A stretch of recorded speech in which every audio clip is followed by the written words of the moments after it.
question donc contient un certain nombre de présupposés que nous allons nous efforcer de mettre à jour dans un premier temps pour y voir un petit peu plus clair. Alors, d'abord, la perspective de devenir quelqu'un présuppose que nous ne sommes pas encore, ou que celui que nous pensions être ne nous correspond finalement pas. Ça, c'est quelque chose d'assez commun, finalement, c'est une expérience commune. Chacun a pu, à un moment ou à un autre, en faire l'expérience. Il y a une difficulté d'être, finalement, puisque donc se pose pour nous tous, d'une manière très forte, la question de l'identité. C'est cette question qui est posée ici, elle est vieille comme le monde. Qui sommes-nous ? C'est ça la première question. Mais en même temps, cette question paraît déplacée dans la mesure où nous coulons à nous-mêmes. Nous avons le sentiment d'être quelqu'un déjà. Bergson dit dans l'énergie spirituelle, mais qu'est-ce que la conscience ? Et il répond, vous pensez bien que je ne vais pas définir une chose aussi concrète, aussi constamment présente à l'expérience de chacun de nous. Donc, on a vraiment l'impression d'être, et ça paraît évident qu'on est quelqu'un.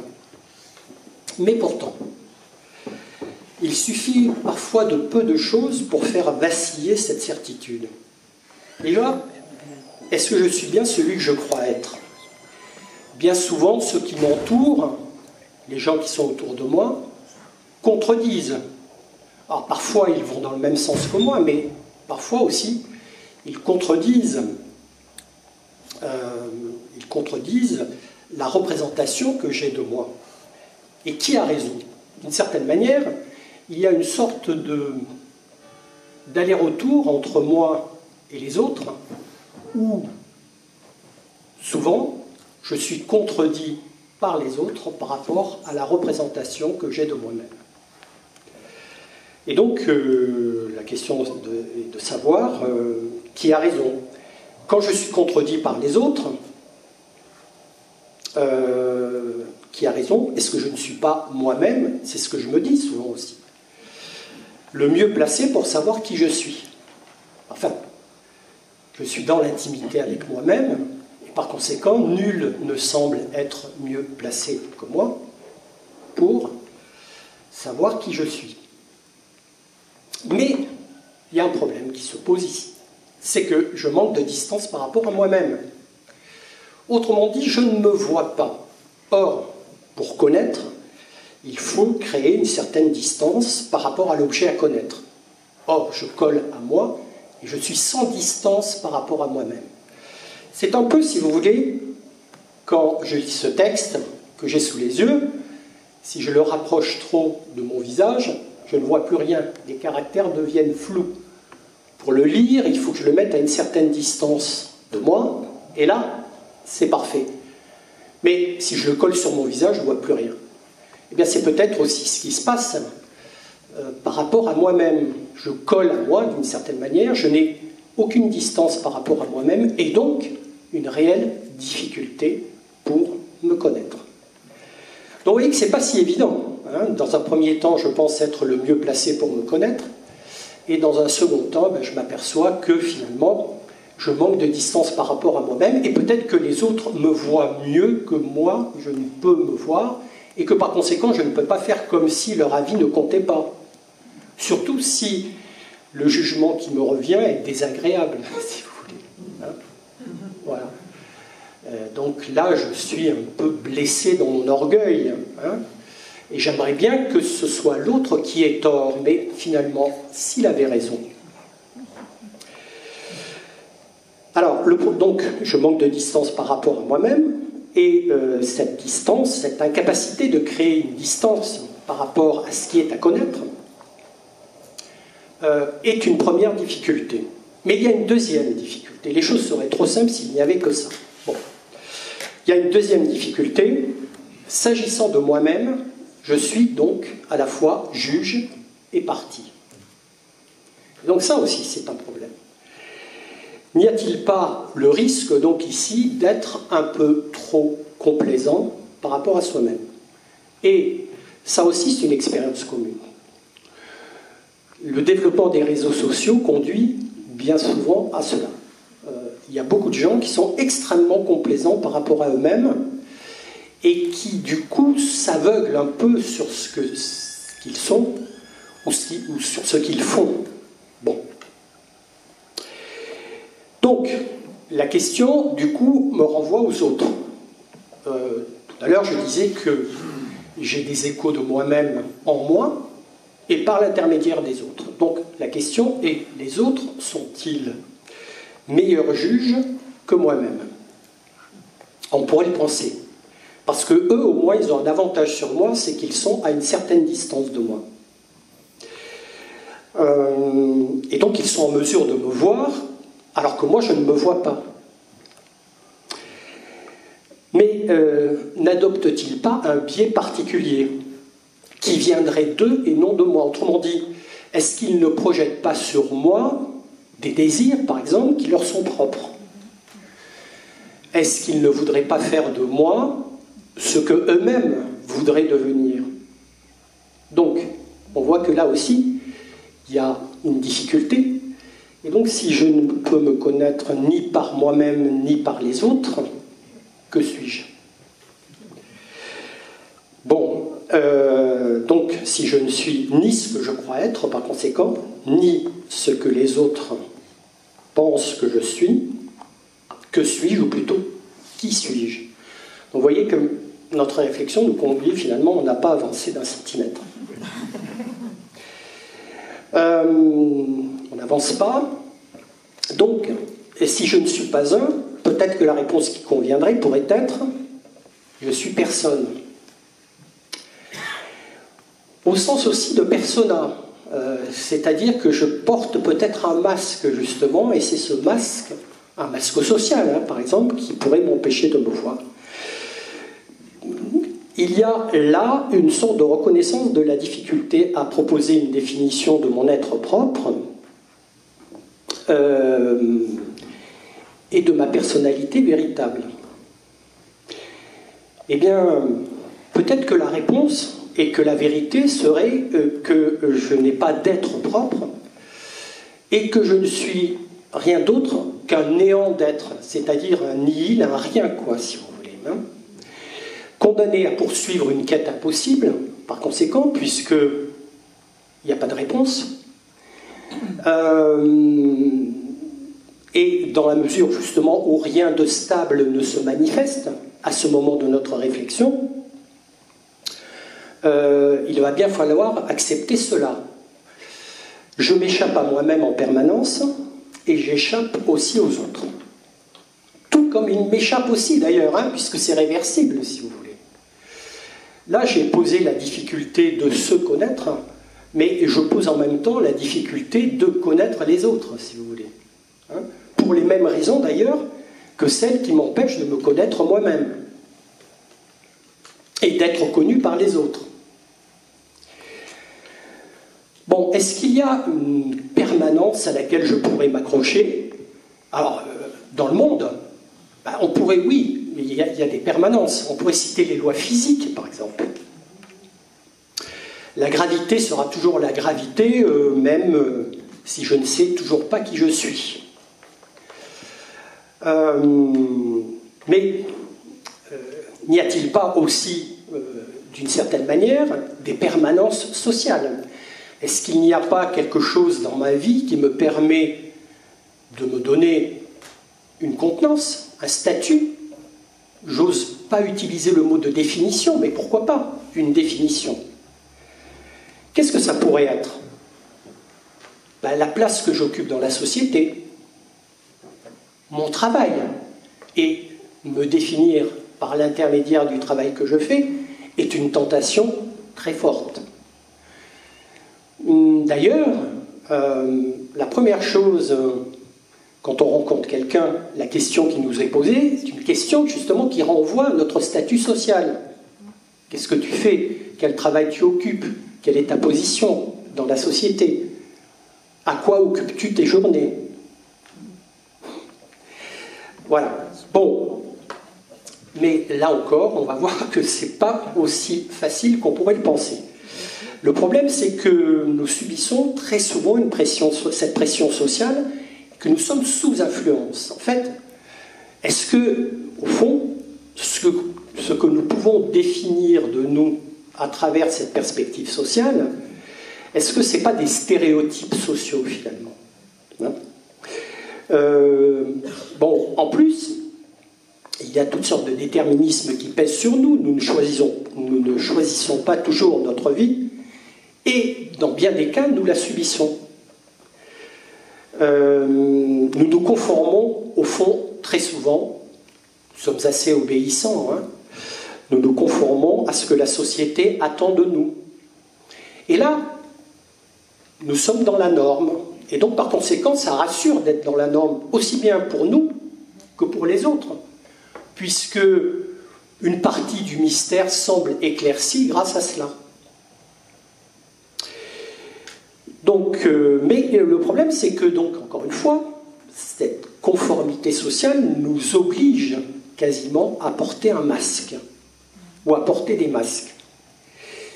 Et nous avons envie de les arracher, ces masques. Le problème, c'est que souvent, bien souvent, quand on arrache un masque, derrière ce masque, il y a un autre masque.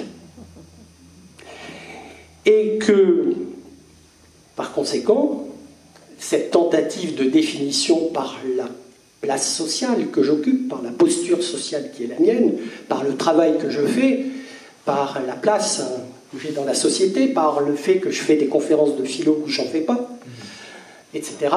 Eh bien, tout ça semble ne pas être suffisant, en tout cas, pour me donner une définition satisfaisante de moi-même. Ici, dans cette perspective sociale, et je choisis vraiment mon vocabulaire là, nous ne sommes plus un, nous sommes 100 000. C'est-à-dire que nous pouvons épouser une multitude de rôles tels que la société nous les propose finalement. Donc pour revenir à la question initiale, nous voyons qu'il est extrêmement difficile d'être quelqu'un déjà. Mais à tout le moins, pouvons-nous le devenir? Donc si nous ne sommes pas déjà quelqu'un, pouvons-nous... Alors c'est ça en fait la question, on arrive au cœur du problème, je pense. Si nous ne sommes pas quelqu'un, est-ce qu'on peut au moins le devenir et choisir de devenir quelqu'un? Puisque c'est la question qui nous occupe. Là, une autre question se manifeste, mais articulée à la précédente. C'est celle, vous l'avez compris déjà, je pense, c'est celle de la liberté et du libre arbitre. Si je ne suis pas encore quelqu'un, puis-je construire mon identité propre, ma personnalité, par des choix?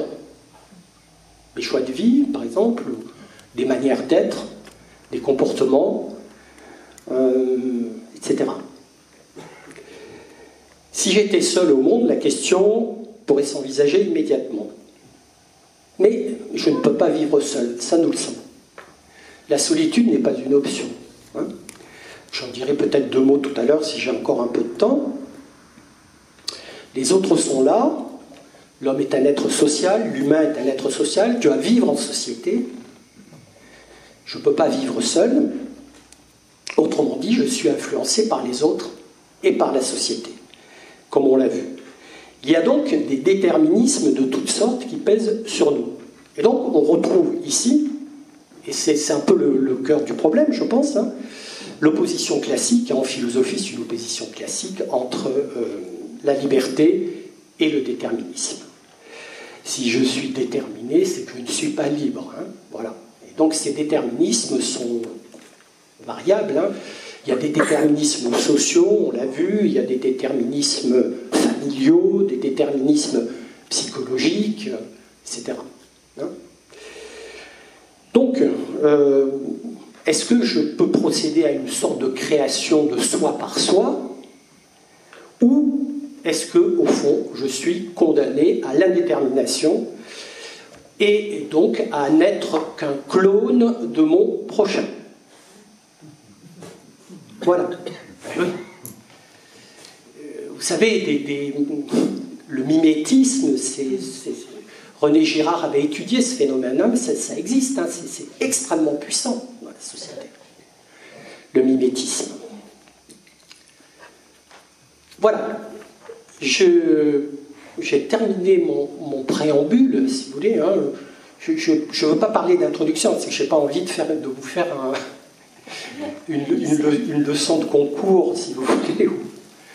Voilà, donc justement, j'essaye de... Je veux casser ça, hein, je veux pas que ça soit comme ça. Bon, alors, dans un premier moment, il y en aura 3 en tout de mon exposé, je vais vous parler de... Bon, je vous explique un petit peu comment j'ai procédé.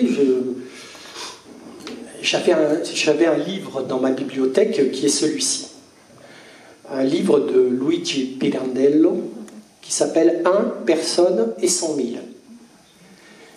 Et l'occasion faisant le larron, du coup, je me suis dit, mais je vais exploiter ce livre, parce que j'avais eu un choc quand je l'ai lu, et je l'ai relu pour l'occasion pour retrouver des passages, etc. Et vraiment, je me suis dit que peut-être que la meilleure façon de procéder, c'était de suivre un personnage qui va passer par toutes les étapes que je viens de décrire dans mon préambule. Et le personnage, le héros de ce roman s'appelle Vitangelo Moscarda. Et Moscarda, en italien, ça veut dire mouche, et même grosse mouche. Alors s'appeler grosse mouche, on sait que c'est quand même quelque chose d'assez difficile peut-être à porter. Bon, alors on va voir pourquoi Pirandello a choisi ce patronyme, justement. Alors donc, je disais que je vous convie à une sorte de voyage dans ce roman qui me servira de point d'appui, de référence, pour y introduire un certain nombre de concepts philosophiques.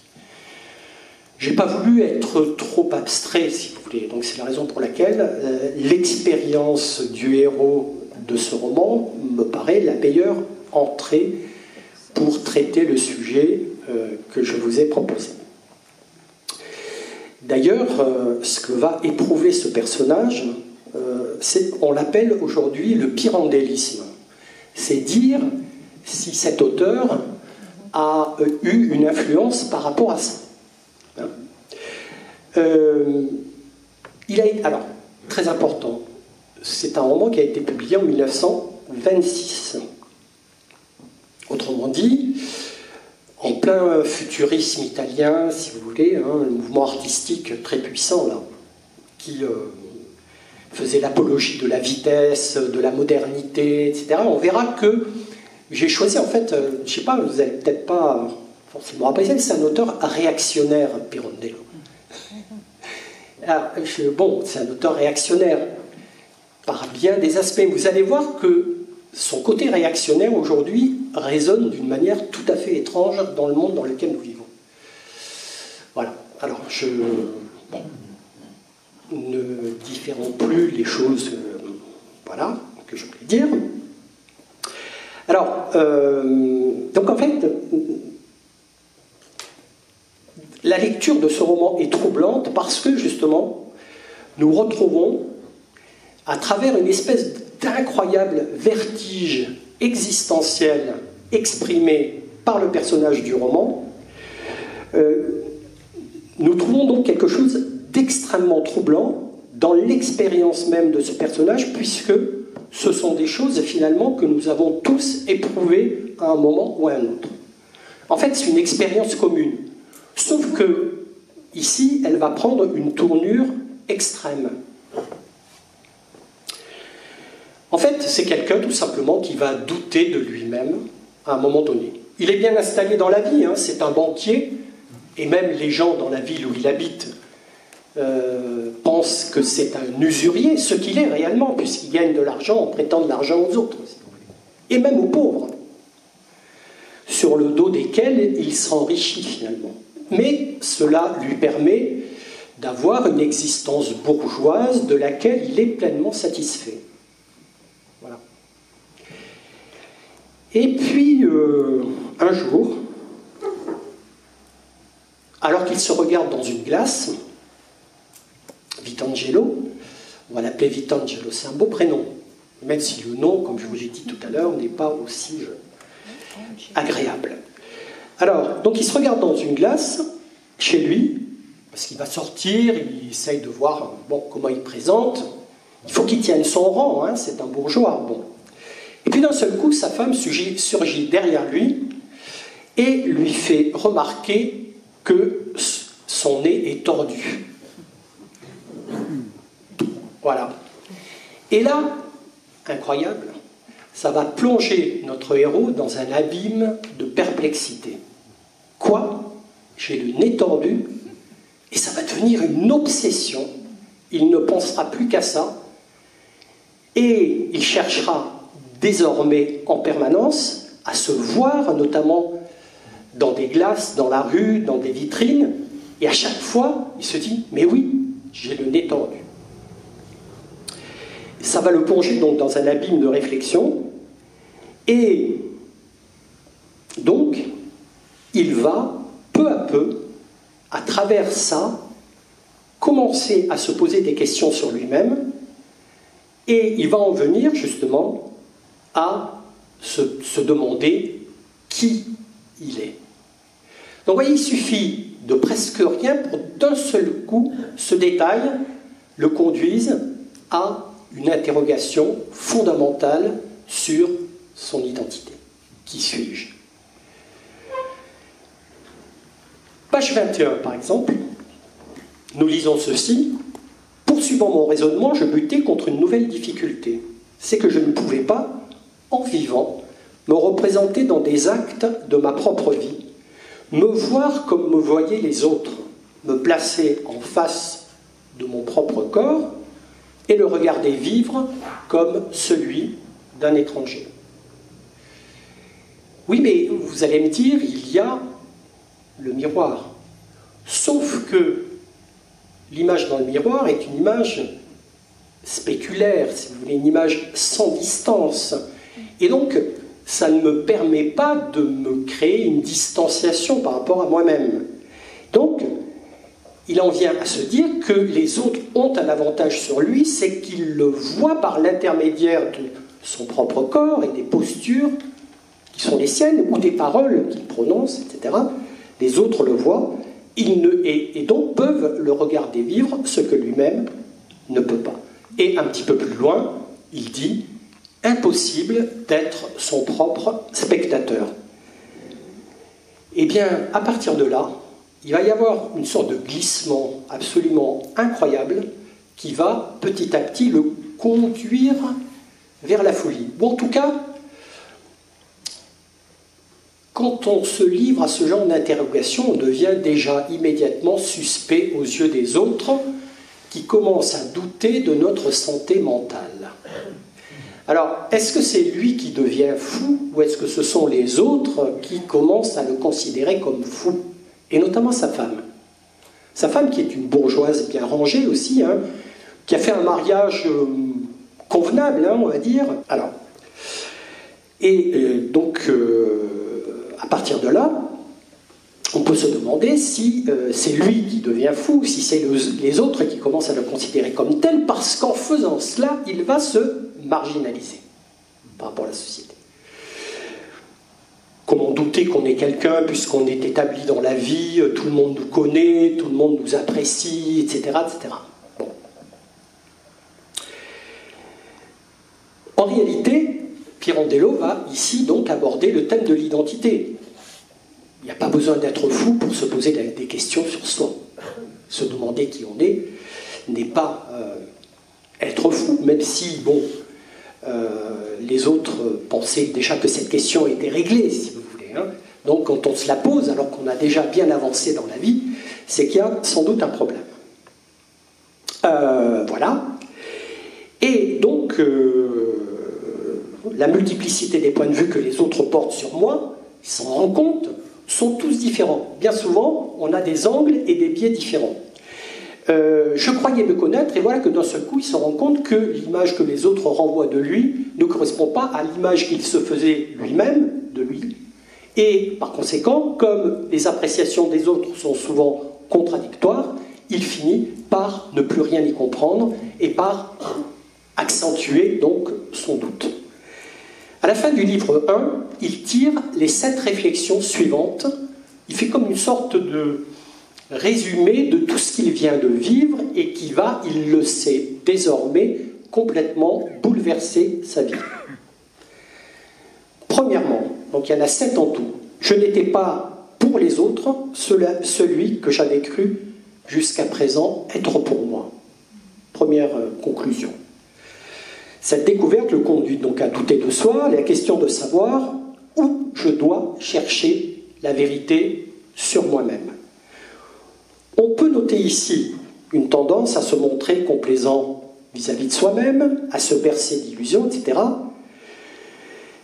Les autres, en ayant sur moi des jugements différents, vont faire vaciller ce moi. Je croyais me connaître, et puis voilà, je découvre que je ne suis plus sûr finalement de qui je suis. Deuxième réflexion, je ne pouvais me voir vivre. Et donc ça, c'est un des arguments qu'il donne pour montrer la supériorité, l'avantage plutôt, pas la supériorité, l'avantage que les autres ont sur moi. Ils me voient alors que moi, je ne me vois pas. Je suis sans distance par rapport à moi-même, comme nous l'avons dit tout à l'heure. Il n'y a pas cette distance minimale grâce à laquelle je peux observer et éventuellement connaître ce que j'étudie. L'objet posé en face de moi, si vous voulez. Et donc, à partir de là, si je suis sans distance par rapport à moi-même, seuls les autres peuvent me donner une appréciation sur moi-même. Et là, ce que dit donc Vitangelo renvoie à une formule de Sartre qui est très connue, et qui est celle-ci, dans L'être et le néant. Sartre écrit « Autrui est le médiateur indispensable entre moi et moi-même ». Donc il y a l'idée... Alors, vous voyez qu'il y a 2 consciences dans la formule de Sartre. Il y a un premier moi, le moi, et le moi-même. Autrement dit, je passe d'une conscience, grâce aux autres, une conscience superficielle de moi-même, à une conscience de soi, et donc par la médiation de l'autre. Autrement dit, je suis moi-même incapable d'opérer cela, c'est-à-dire de passer du moi au moi-même. Pour y parvenir, j'ai besoin des autres. Donc je ne peux pas m'en passer. Voilà. Bon, il y aurait d'autres implications philosophiques dans cette formule de Sartre, mais mon objectif n'est pas de faire un exposé sur Sartre non plus, mais de montrer qu'il y a aussi dans les réflexions du héros pyrrhondélien des éléments qui renvoient à la philosophie sartrienne. Troisième conclusion, ne pouvant me voir vivre, je demeurais étranger à moi-même, c'est-à-dire que les autres pouvaient voir et connaître, chacun à sa façon, moi pas. Demeurer étranger à soi-même, formule utilisée par Vitangelo. C'est très précisément la définition de l'aliénation. L'aliénation. Alienus, étranger, en latin. Être aliéné, c'est devenir étranger à soi-même. Donc, voilà, je suis pour l'autre, comme le dit Sartre. Voilà, c'est pas une option, c'est pas un choix. Je suis pour l'autre, c'est-à-dire que c'est absolument incontournable. Je ne peux pas faire autrement. Je dois compter sur les autres. C'est impossible de faire autrement. Si les autres n'étaient pas là, là pour le coup, je sombrerais véritablement dans la folie.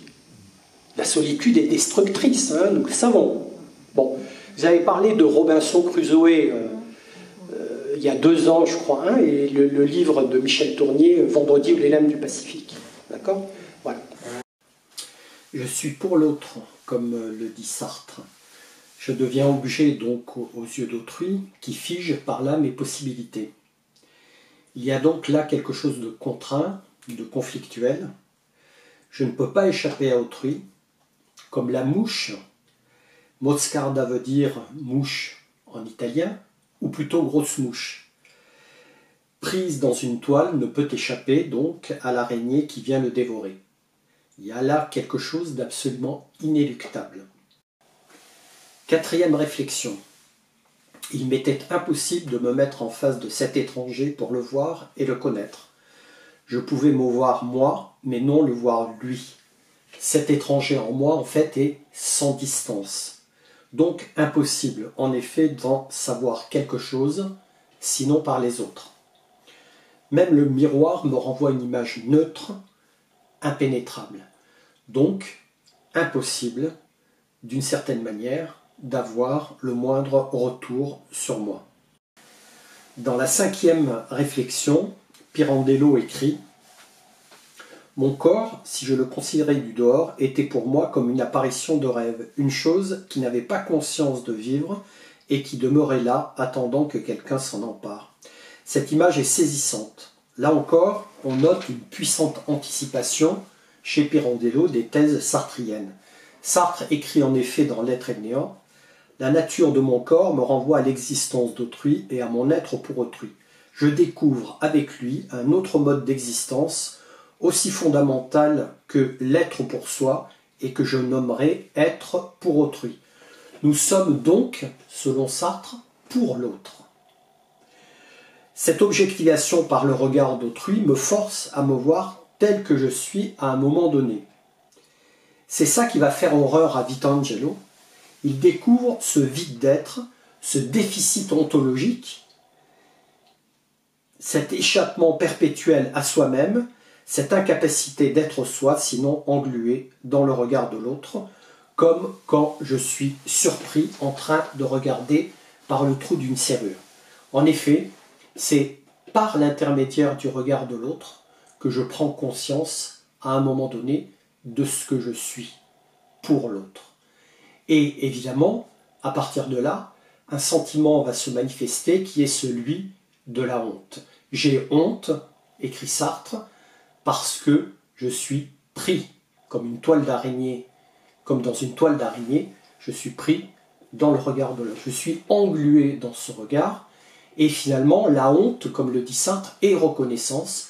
Je reconnais que je suis comme autrui me voit. Dans la sixième réflexion, Pirandello écrit « Tout comme je prenais possession de ce corps, pour être tour à tour tel que je voulais et me sentais, de même un autre pouvait s'en emparer pour lui conférer une réalité à sa façon. On perçoit ici très nettement le caractère conflictuel de la relation à autrui. Les autres me font être finalement ce que je n'ai jamais souhaité être. Pourtant, je n'ai pas le choix, car se couper des autres, faire le choix de la solitude est impossible. Car, comme je l'ai dit tout à l'heure, je suis sans distance par rapport à moi-même. Donc, les autres me rendent fou, mais sans les autres, je deviens fou. Ce n'est pas le moindre des paradoxes. La septième réflexion, enfin, ce corps pris en soi était tantôt rien et tantôt personne. Un soufflet d'air pouvait le faire éternuer aujourd'hui et demain l'emporter. La crise de l'identité atteint son point culminant. Le corps, repère matériel, est lui-même déréalisé, fragilisé, vain. Il est soumis à la mort et ne constitue nullement une permanence. Le corps passe aussi et, par conséquent, ne peut pas constituer l'être nécessaire pour combler le déficit ontologique dont nous parlions tout à l'heure. Il n'est pas ce moi que Vitangelo, dans le roman, recherche vainement. Nous passons maintenant à notre deuxième moment que j'ai intitulé « Les masques sociaux et la mauvaise foi ». Alors, ce qui frappe notre héros, Vitangelo donc, c'est que le moi ne se trouve nulle part. Et c'est précisément la raison qui va faire qu'on va faire semblant d'être quelqu'un. On se méprend donc sur soi-même, Mais les autres, s'ils nous donnent, comme on l'a vu, quelques points de repère, se méprennent dans l'ensemble également sur nous. Ce que nous appelons notre personnalité, malheureusement, est souvent une fiction personnelle composée dans le jeu social de l'adaptation. Un personnage rigide. Et donc, à partir de là, cette rigidité, ce personnage rigide que je joue, est encore renforcé donc par le jeu des masques sociaux que les autres nous obligent à porter dans différentes circonstances. Ils veulent à tout prix que nous correspondions à l'idée qu'ils se font de nous. Les humains bâtissent un monde factice dans lequel ils veulent à tout prix que chacun ait sa place. Il y a quelque chose de fortement contraint dans la société, mais en même temps, on peut comprendre pourquoi il en est ainsi. Il faut que la société fonctionne, que chacun occupe une place dans cette société, qu'il soit utile à la société, etc. Page 57, Pirandello écrit, ici, alors vous allez voir le côté réactionnaire un peu du personnage qui va apparaître dans cet extrait. Ici, à la campagne, vous avez vu l'oiseau vrai, qui vole pour de vrai, et vous avez perdu le sens et la valeur des ailes fictives du vol mécanique.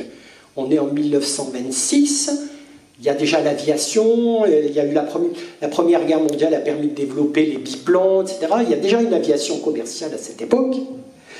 Voilà. Donc, du vol mécanique, vous le retrouverez de nouveau là où tout est factice et mécanique. Réduction et construction, un autre monde dans le monde. Un monde fabriqué, truqué, machiné, un monde d'artifice, de déformation, d'adaptation, de fiction, de vanité. Un monde qui n'a de sens et de valeur que pour l'homme qui en est l'artisan. Voilà. Alors, oui, à l'époque du futurisme italien, cette ode à la vitesse, à la modernité, à la mécanique, etc., Pirandello met un frein très puissant, il est contre cela, il considère qu'en fait ce monde fabriqué par l'homme, en tout cas c'est ce qui m'a semblé à la lecture de mon. Bon, peut-être que d'autres qui l'ont lu pourraient me contredire sur ce point, mais c'est un peu l'interprétation que j'en fais. C'est-à-dire qu'en fait, ce monde court à sa perte. C'est un monde contraint, tellement contraint. En fait, c'est ça qui est étonnant. Le monde humain n'est pas propice à la vie humaine, si vous voulez. Hein?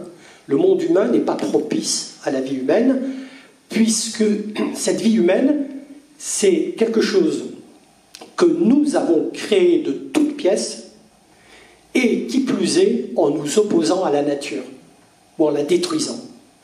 Puisque c'est justement le monde qui s'annonce en 1926, dont les futuristes font l'apologie, c'est celui-là même qui est en train de nous détruire aujourd'hui. Donc les paroles de Pirandello aujourd'hui pourraient passer pour visionnaires, d'une certaine manière. Hein, alors qu'à l'époque, elles étaient considérées comme réactionnaires. C'est qui ce vieux fou? Il était déjà vieux en 26, quand il a publié ce roman. C'est qui ce vieux fou qui veut arrêter le progrès?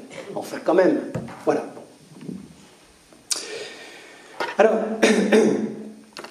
donc, ça pouvait passer à l'époque pour un propos rétrograde, et peut-être moins aujourd'hui, finalement, un visionnaire, Pirandello peut-être. Donc, voilà. Bon, alors par conséquent, nous sommes obligés, on l'a vu, de porter des masques.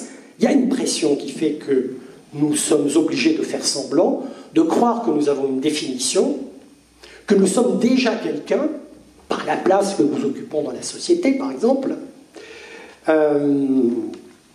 et que nous le sommes dès le départ, et que nous le serons toujours jusqu'à notre mort. Mais quand l'identité vacille, les masques tombent. Et Vitangelo va se découvrir usurier par l'intermédiaire de la banque qu'il a héritée de son père. Eh bien oui, qui est Vitangelo? Posez la question à tout le monde en ville. Vitangelo Moscarda, c'est l'usurier. non pas un usurier, mais l'usurier, c'est-à-dire que c'est vraiment lui qui a complètement endossé cette fonction, parce que la banque, elle a pignon sur rue, si vous voulez, elle est importante, donc, voilà. Ah tiens, voilà l'usurier. Vitangelo apparaît, tiens, voilà l'usurier. Et ça, il ne le supporte plus. On lui colle une étiquette sur le dos, et pour lui, c'est... Vous anticipez peut-être le drame qui va se jouer très vite. Voilà, les gens qui le connaissent, et certains proches même le voient comme tel. Cette image, désormais, lui fait horreur. Et il va s'employer méthodiquement, consciencieusement, à la détruire, quel qu'en soit le prix, et de façon qu'il n'y ait aucun retour en arrière possible. Alors, je vous lis un passage un tout petit peu plus long, vous allez voir, c'est page 87, le temps, l'espace, autant de nécessités inéluctables. Le sort, la fortune, les événements, traquenard que nous tend la vie. Vous voulez exister ? Or, il n'est pas d'existence dans l'abstrait. Il faut que l'être se prenne au piège d'une forme et, pour un temps, s'en accommode, ici ou là, de telle ou telle façon. Toute chose, aussi longtemps qu'elle dure, est forcée de subir sa forme, la condamnation, la contrainte d'être ainsi et de ne pouvoir se modifier. Quand un individu agit, son acte le suit et demeure, même s'il n'est pas perceptible et sensible à travers ses actions suivantes. L'homme y reste emmuré comme dans un cachot.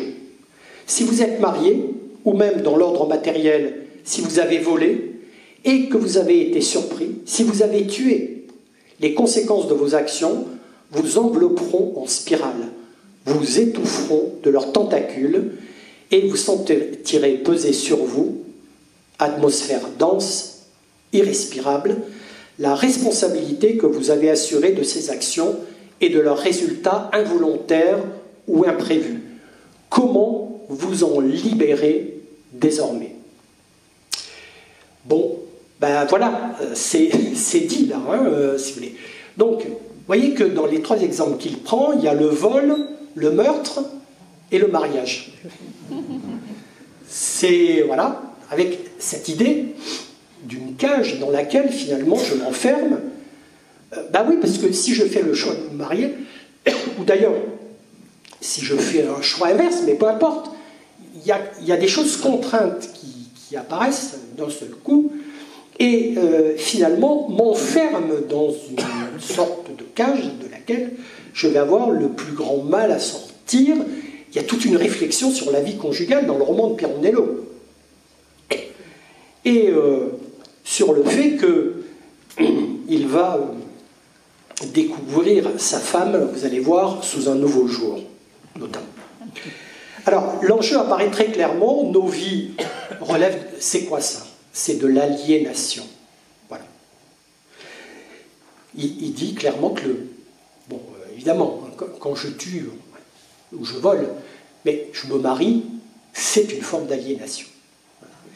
Bon, après, on peut en discuter. Hein.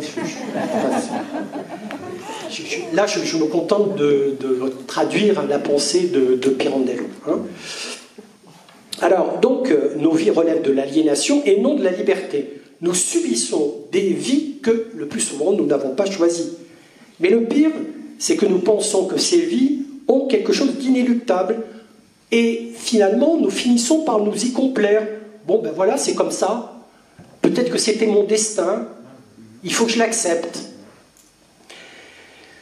Et même, nous y trouvons un certain réconfort. Finalement, c'est rassurant de se dire, voilà, on est dans un cadre, le mariage, ça peut être un cadre rassurant.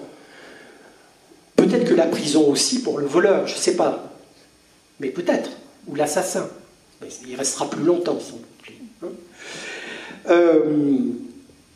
Donc, et en fait, ça, immédiatement, bon, mes collègues qui sont ici le savent bien, hein, on pense immédiatement à un concept sartrien très célèbre, hein, je ne réinvente pas l'eau chaude, hein, qui est celui de mauvaise foi. Bon, alors vous le connaissez certainement. Hein. Alors, la mauvaise foi, c'est quoi? Ben, elle doit être entendue d'abord comme un mensonge à soi, ce qui est extrêmement paradoxal. Comment peut-on se mentir à soi-même? Parce que c'est la même personne qui est le menteur et le menti en quelque sorte. Je me permets cette petite... comment peut-on, autrement dit, être à la fois menteur et dupe de ce mensonge? C'est ça le problème. Donc voilà, parce que normalement le menteur sait qu'il ment. Donc si c'est moi qui mens et qui suis menti en même temps, donc ça veut dire qu'au fond, je fais semblant. Puisque je sais au fond que c'est un mensonge, que c'est pas vrai. Mais je fais comme si c'était vrai. Je me construis une espèce d'illusion, quoi. Voilà. Donc l'humain est de mauvaise foi à partir du moment, justement, où il se construit donc un personnage. Qu'il porte un masque, hein, on l'a dit tout à l'heure. La mauvaise foi est immédiatement jouée, dit Sartre, par le personnage qu'il joue. Car il finit par croire qu'il est ce personnage, comme cette table est ronde ou carrée, ou que le mur derrière moi est gris, si vous voulez. Voilà. Autrement dit, que c'est quelque chose qui me définit fondamentalement.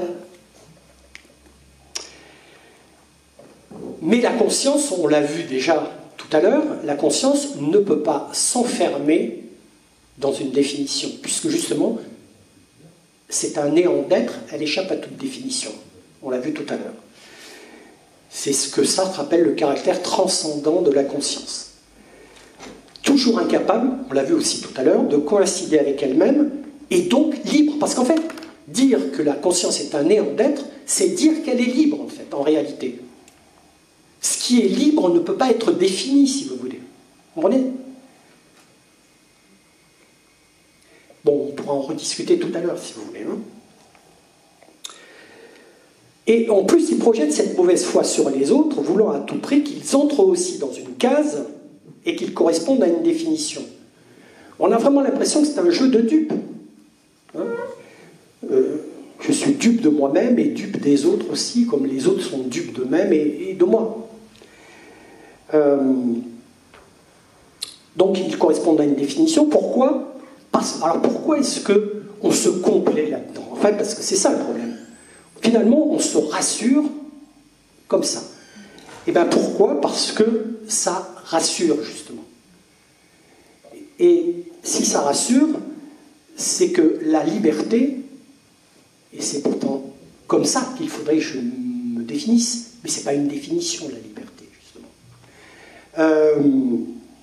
La liberté est génératrice d'angoisse. Parce que si je dis je suis comme ci ou comme ça, bon, voilà. C'est rassurant. Mais si je dis je suis libre, ça veut dire que tout est possible. Et donc, ça m'engage d'une certaine manière, ça me rend responsable. Puisque si je suis libre, ce que je vais choisir, j'en suis responsable. Et ça, c'est générateur d'angoisse. Cette angoisse est celle de la responsabilité totale qui m'incombe du fait que je suis libre. Et non contraint ou déterminé. Mais je préfère me découvrir contraint ou déterminé parce que c'est plus facile. Et ça rassure. Alors, voilà, et cette mauvaise foi est donc, je la qualifierais, comme Sartre d'ailleurs, hein, d'attitude défensive de la conscience. Une manière de résister à l'angoisse et à l'aliénation, justement, dont nous parlions tout à l'heure. C'est une manière de s'avouer qu'on est en danger dans le monde, finalement, et que nous sommes finalement vulnérables, etc., comment dire, livrés au regard des autres. Bon. C'est aussi reconnaître qu'autrui est majoritaire.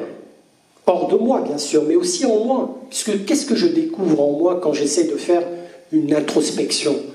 Je ne trouve finalement que des échos de ce que les autres m'ont renvoyé. D'accord? Il faut bien que je m'appuie sur quelque chose. En fait, quand je fais mon introspection, c'est comme si je me dédoublais, et comme si je me voyais à travers les yeux des autres. Mais qu'est-ce que je peux voir de moi? Mais ce que les autres m'ont communiqué, justement. Comprenez? C'est ça. Bon, c'est un peu compliqué, ça, mais enfin, je crois que vous pouvez sans problème vous en faire une représentation. Donc, en fait, la conscience se défend par la mauvaise foi de son inconsistance. Alors, je passe sur les exemples célèbres de mauvaise foi que vous retrouverez très facilement, notamment le garçon de café, hein, dans L'être et le néant, la coquette, l'homosexuel, les 3 exemples donnés par Sartre de mauvaise foi. Hein. Vous les retrouverez facilement. Le garçon de café qui virevolte comme ça entre les tables, en portant son plateau, il a des verres dessus, il le met presque à l'horizontale, mais les verres ne tombent pas, il est d'une adresse folle. Et Sartre se dit, mais que fait ce garçon de café? Réponse, il joue à être garçon de café. Il est de mauvaise foi. Parce qu'il n'est pas garçon de café comme cette table est ronde ou carrée, si vous voulez. Voilà. Il pourrait être autre chose. Mais lui-même, peut-être qu'il ne se voit pas autrement. Ou qu'il veut faire plaisir à ses clients. Qui sait? Mais quand il rentre chez lui, il reste le garçon de café qu'il était dans la journée. La question se pose. Bon, en fait, c'est une défense contre l'absurdité et l'aliénation. L'aliénation est une défense contre l'angoisse générée par la liberté et par l'absurdité de l'existence humaine.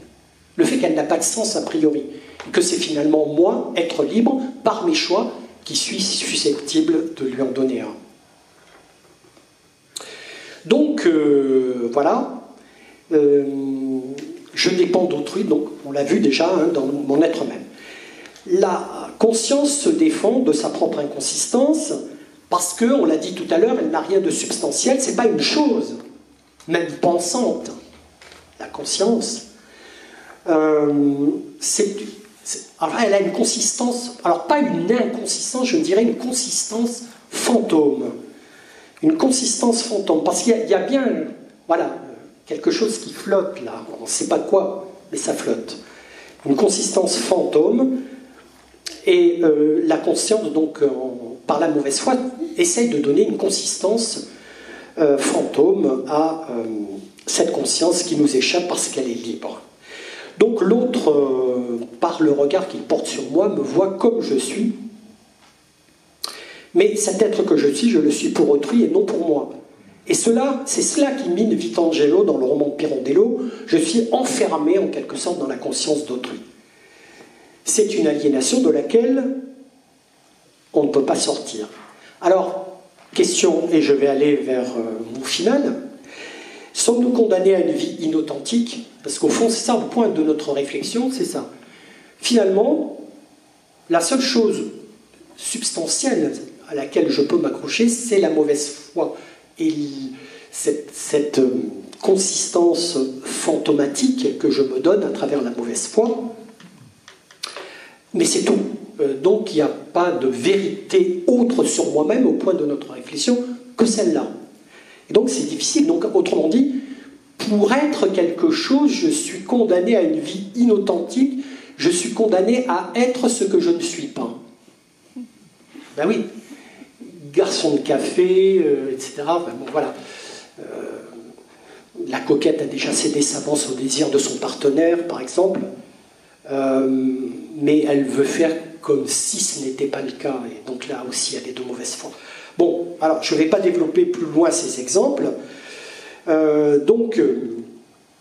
Il est clair que nous avons ici le plus grand mal à décider de devenir quelqu'un, puisque par nos propres forces nous ne pouvons pas y parvenir, et que finalement ce sont les autres qui décident de ce que nous sommes, et si nous-mêmes nous l'acceptons, nous sommes de mauvaise foi.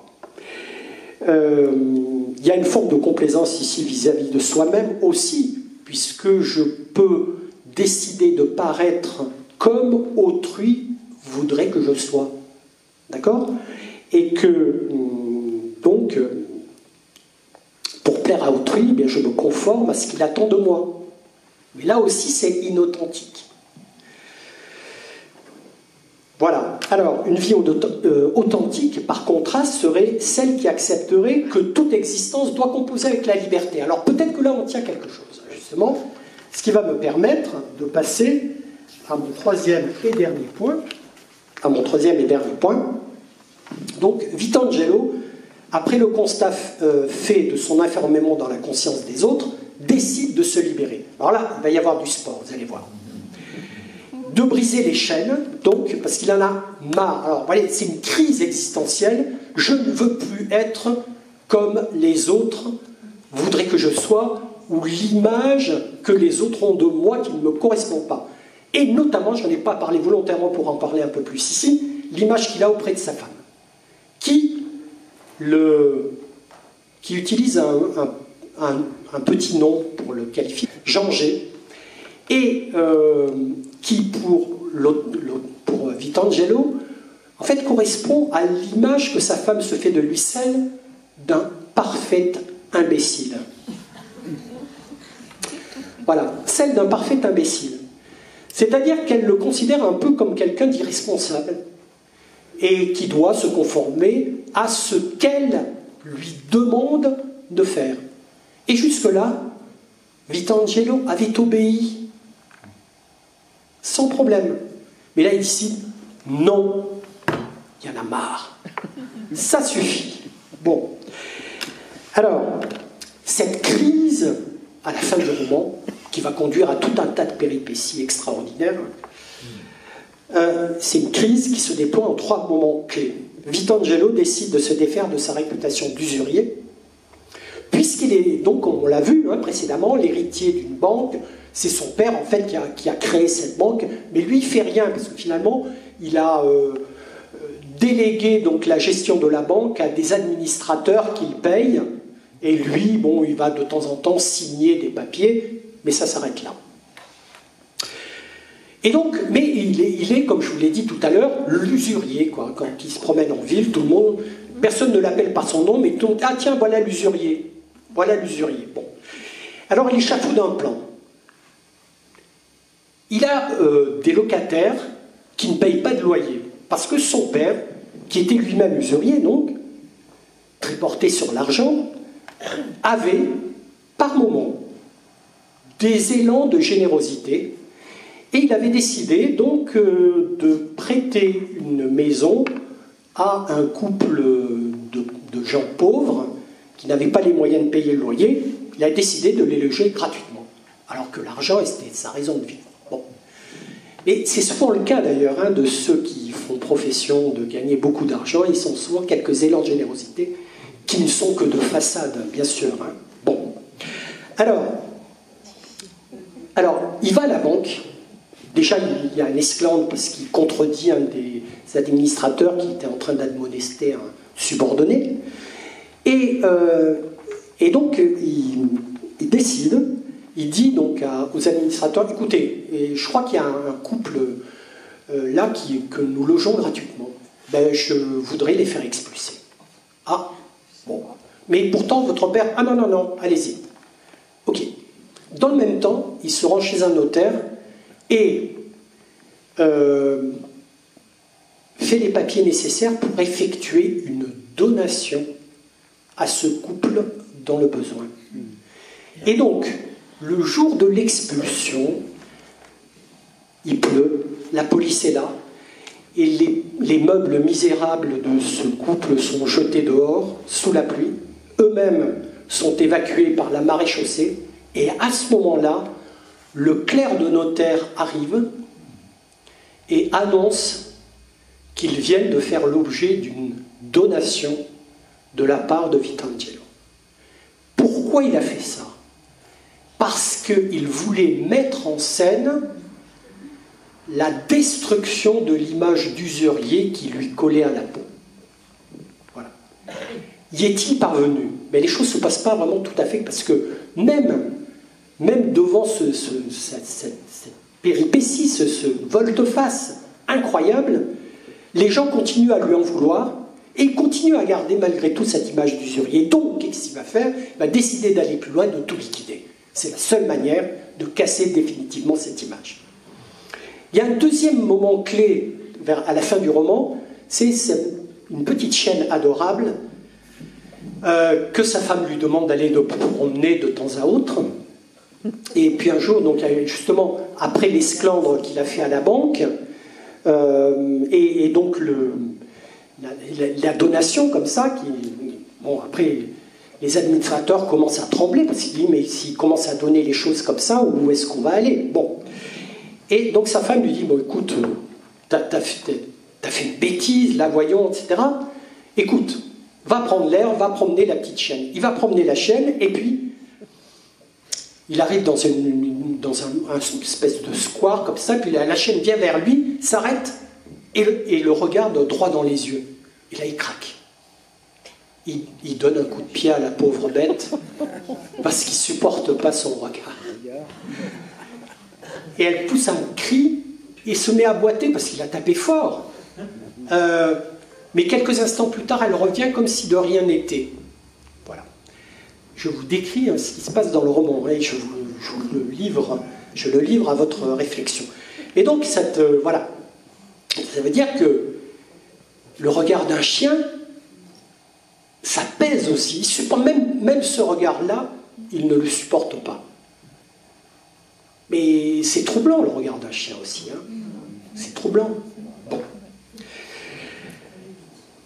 Une forme de conscience qui se manifeste. Voilà. Et enfin, donc, le dernier point, last but not least, hein, c'est donc une scène qui se produit chez lui cette fois. Donc, après avoir fait ça, il manifeste donc à ses administrateurs son intention de liquider la banque. Et à ce moment-là, l'un des administrateurs vient chez lui pour essayer de le dissuader, et sa femme est là. Et c'est là où ça va chauffer. Alors, donc, il lui laisse clairement entendre qu'il est fou, quoi. Il devient fou. Mais ça ne va pas tout casser comme ça, tout liquider, mais c'est pas possible. Une vie de travail, ton père, tu y penses, etc. Et donc, il le reçoit avec sa femme, et celle-ci, à un moment donné, se dresse, comme pour lui intimer l'ordre, un ordre, de revenir à plus de raison, et d'arrêter ses enfantillages. Parce qu'elle ne le prend pas au sérieux, elle ne l'a jamais pris au sérieux. Changez, lui dit-elle. Maintenant, tu vas adopter une attitude raisonnable. Et d'un seul coup, il la saisit par les poignets, violemment, et l'oblige à se rasseoir dans le fauteuil. Mais c'est violent, quoi. Et lui dit, c'est à toi d'en finir avec ton Jean-G qui n'est pas moi. Qui n'est pas moi. Assez de cette marionnette. Je veux ce que je veux et ma volonté sera faite. Et bien voilà comment la liberté peut se manifester, si vous voulez. Et comment je peux briser cette malédiction d'une vie inauthentique en adoptant, en essayant d'entrer dans une vie plus authentique, ou en tout cas je considère comme telle. Mais déjà se défaire de l'aliénation, c'est déjà aller dans le sens d'une vie plus authentique. Vous êtes d'accord? Bon. Voilà, à partir de là, sa descente aux enfers va s'amorcer parce que, bien entendu, sa femme et les administrateurs vont se liguer contre lui. Pour le déclarer irresponsable, sa femme aussi. D'ailleurs, c'est elle qui est en première ligne. Afin de le faire enfermer. Cette folie décrétée est le signe de l'échec de son entreprise. Tout le monde le lâche. Sa femme le quitte à la suite de cette scène, parce qu'il n'avait jamais exercé la moindre violence sur elle. Mais là, il n'en pouvait plus. Il l'a prise par les poignets et jetée dans le fauteuil. Bon, c'est mal, hein. Bien sûr, mais voilà, mais c'est que un homme arrive à un moment donné, il n'en peut plus, quoi. Voilà, il craque. page 225, il écrit « Désormais, tout ce qui offrait un sens et une valeur pour autrui m'apparaissait comme infiniment lointain. Et non seulement j'étais détaché de moi-même et de toute chose qui fut mienne, mais j'éprouvais l'horreur de rester quelqu'un, qui que ce fût, en possession de quoi que ce fût. » Donc on voit que là, il entend faire voler en éclats sa vie passée, renoncer à tout, liquider son entreprise, se séparer de ceux qu'il a connus et, évidemment, plus particulièrement de sa femme, dont il va découvrir qu'en fait, elle le haïssait depuis longtemps. Rester quelqu'un ou décider de devenir quelqu'un nous fait tomber en fait dans un piège mortel qui fige nos possibilités. Si on est quelqu'un, on s'empêche d'être quelqu'un d'autre, pense Vitangelo, on vient obérer tous les possibles et on fige le mouvement même de la conscience. Donc, à partir de là, ce qui compte, on va le voir, c'est moins de devenir quelqu'un que d'épouser les contours dynamiques de l'existence. Mais déjà, ce premier pas vers une vie plus authentique a été de balayer justement les cages dans lesquelles il se trouvait enfermé jusque-là. Et donc d'épouser les contours dynamiques de l'existence, d'éviter justement de se figer dans des habitudes, dans des choses qui pourraient à nouveau le faire retomber dans ses anciens travers. Voilà, l'humain, comme le dit Sartre, surgit dans le monde et il construit sa figure. C'est une manière aussi de mettre à distance tous les déterminismes qui, bien qu'agissant, il est évident qu'on est influencé par toutes sortes de choses, n'empêche nullement, c'est la position de Sartre, le choix libre. Je dois simplement composer avec eux, avec ces déterminismes. Alors, contingente et donc absurde, l'existence ne prédispose rien. Ce qui importe, c'est de choisir. Mais le choix lui-même ne nous enferme jamais dans une définition, une étiquette que nous devons porter toute notre vie. L'existence doit composer avec le dynamisme de la vie. La vie est mouvement. Alors pourquoi on se figerait et on s'arrêterait ? Bon, vous reconnaissez sans doute en passant là aussi un certain nombre de choses qu'on peut retrouver en philosophie, hein, bien sûr, un certain nombre d'auteurs. L'existence doit composer donc avec le dynamisme de la vie qui, elle, se renouvelle sans cesse. Je crois que Pirandello est vitaliste, en fait. Hein. Pirandello pense que la seule façon de vivre chaque moment est de vivre la vie d'instant en instant et de renaître sans cesse d'une manière différente. C'est d'ailleurs ainsi que se conclut le roman. J'arrive à la toute fin de mon exposé. Page 228, il y a 229 pages. Un nom n'est qu'un épigraphe funéraire, il convient aux morts. À qui a conclu ? Je suis vivant et je ne conclus pas. La vie ne conclut pas et elle ignore les noms. On voit que l'identité même est réfutée. Être, certes, mais pas un être unique, contraint par son nom. Je suis cet arbre, écrit Pirandello. L'arbre, le nuage. Demain, je serai le livre ou le vent, le livre que je lis, le vent que je bois, extériorisé, vagabond. Laissons à Pirandello ces quelques mots de conclusion qui se trouvent être la dernière phrase du roman.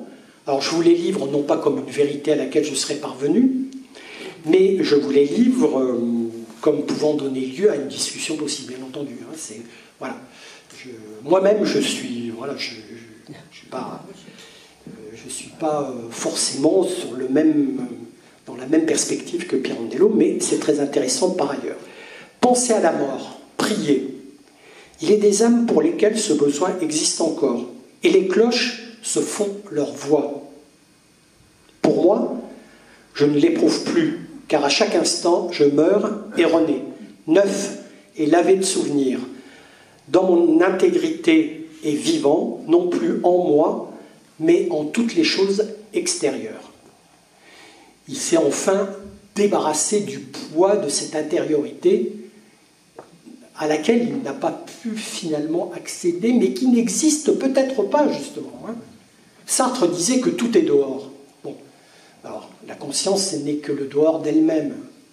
Alors si tout est dehors, ça veut dire qu'il n'y a rien dedans. D'une certaine manière, Pirandello anticipe beaucoup les réflexions de Sartre et d'autres aussi, Merleau-Ponty, etc., sur l'existence. Voilà, je vous remercie pour votre attention.